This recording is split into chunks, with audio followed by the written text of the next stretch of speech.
Alright, so you can see what I did here is I foamed the inside to get the plastic panel to stick, and then I just got to remove this and trim this back.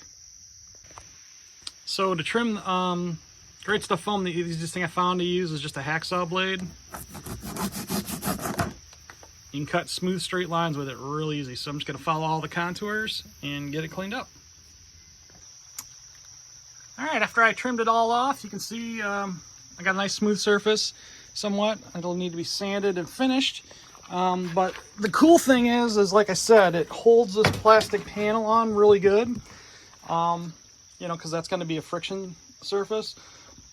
And then all this, I'm going to need to finish it up. I might use like a fiberglass resin epoxy to clean it up.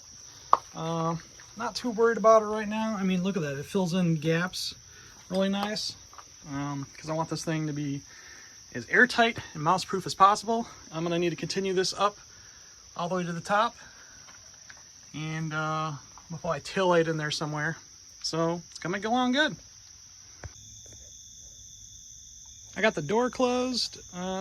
Fits pretty good. I'm going to need to, you know, obviously do the top half and something.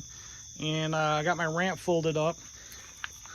This was on the back of the camper originally to hold the tire. So I'm going to put this, I got to cut it down, but I'm going to put it in there, and this will hold the gate, or the ramp, I mean.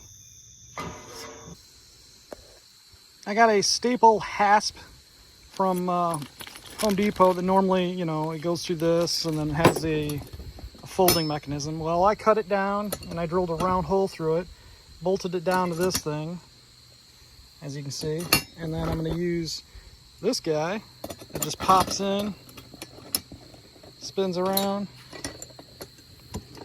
and clips into place. And that will secure, I mean, it's got a little bit of play in it, but it'll secure my ramp. Alright, I took and painted it, got it all nice and mounted. You can see the original nut hole there. And then all you do is just leave this standing out like that, so it lines up. Grab your gate, or ramp, whatever you want to call it.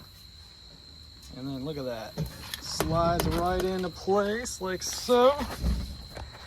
And then you buckle this over, run your pin in.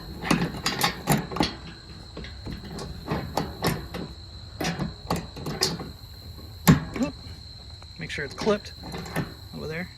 And there you go. Now this does have some play in it, so I'm probably going to change this pin to, they got different pins that have like holes in the sides. I'll probably get one of those instead, because, you know, that ain't going to work. Unless, hang on, if I do it opposite, does it work?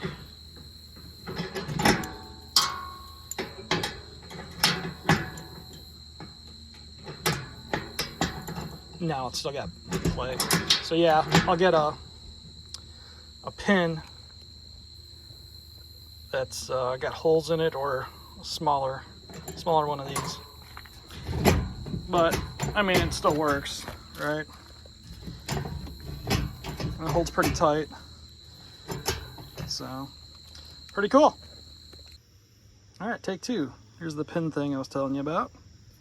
Let's go ahead and pop that in there. Just stick that in like so. And then you can pick which hole you want to use. Actually, let's do it from the other side so we can see what's going on. So I'll stick that in like that. And then cotter pin. Oop, it's hard to do one-handed. There we go. All nice, locked up. It's still got a little bit of wiggle room in it, but maybe I'll put a crossbar in there, keep it from wiggling. All right, I just threw that little metal, just for fun, I threw this little metal brace in here, so it'll hold it. This is a little bit flimsy because it's on the plastic, so I'll probably support this from the other side as well. Starting to look like a rig. Got some work to do still, but we'll get there. Yeah, I know that's uneven right there, but this thing didn't go in exactly straight, so whoops. All right, around the lock, I put in a 2x4 here. And this is a 1x whatever, and I trimmed it down and flushed it off to this, attached that down. I got this, covered my screws as best I could. And then I'm gonna take a piece of aluminum angle iron, which I used like on the front. And then I'm gonna take and fasten that down and cover these corners so they're nice and, I don't know, so they won't rot and stuff. They'll be super strong. Got this attractive turn signal taillight mounted. Looks pretty good. It's coming along pretty nice. Got the other side done, just need to mount the taillight. Got a little bit of a rain delay.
All right, just to recap for this little snippet.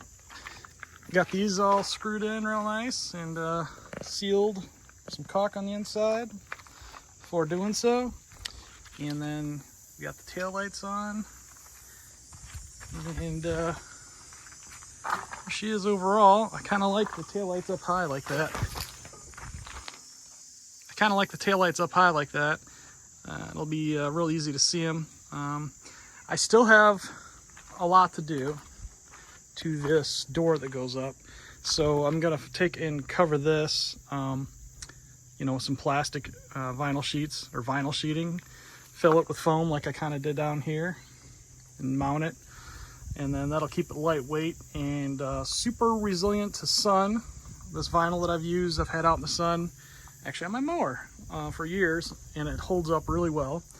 So it doesn't crack or get brittle or anything or lose color in the sun, even though it's white.